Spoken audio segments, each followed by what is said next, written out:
তো ওনার নাতি বুড়িরাও হয়ে গেছে, বড় হয়ে গেছে, ওনার এলাকাতে কেউ ছিল না। তো ওই ঘরে এক বৃদ্ধা মহিলা ছিল, বৃদ্ধা বান্দি ছিল, বৃদ্ধা বান্দি ছিল। ওই বান্দিকে আপনি বললেন কোথায় ঘর কোনটা, ওই যে এত করে ঘর ছিল। আর আপনি কে এত বছর পর ওদের নাম দিলেন? ওদের তো অনেক আগে চলে গেছে, তাকে আমরা হারাই গেছি, দেখি না। আপনি কে ওদের নাম দিলেন? আমি তো নিজে ওদের, তো কি গো তুমি ওদের?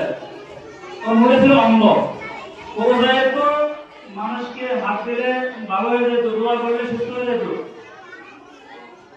আমাদের দোয়া করো, আমরা সুস্থ হয়ে যাই, তোমাকে দেখি তুমি ওদের কিনা।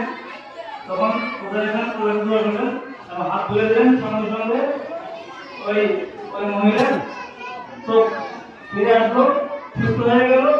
এবং বললেন দাঁড়াও, মহিলা লেখা ছিল, মহিলা সুস্থ হয়ে গেল। এখন এরপরে উনি বলতেছেন দেখো কোথায় আসছে, কোথায় আসছে, মানুষের পাগল মানে কি করে কোথায় আসবে? কোথায় তো আরো 100 বছর আগে কোথায় লেগেছে। তো বলছে না আগে কোথায় আমাদের ভালো লেগেছে। তখন ঠিক আছে, আমাদের তো তাওরাত নাই, বুঝতে না পারে বাদশাহ তাওরাতটা ধ্বংস করে দিয়েছে, আমরা কিভাবে কিতাব মানবো? কিন্তু তাকে বলেন সে কোনো কিতাব লিখে দেয়।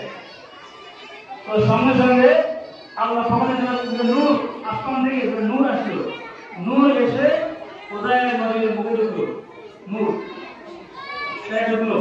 উনি সঙ্গে সঙ্গে পুরো তাওরাত কিতাব মুখস্থ আবার সবাইকে লেখাই দিলেন। দেখার পরে সবাই বললো যে ইবনুল্লাহ ইবনুল্লাহ ইবনুল্লাহ, এটা আল্লাহ ছাড়া অসম্ভব, কিভাবে আমার মুখস্থ ঢুকলো? তাহলে কি বুঝলেন যে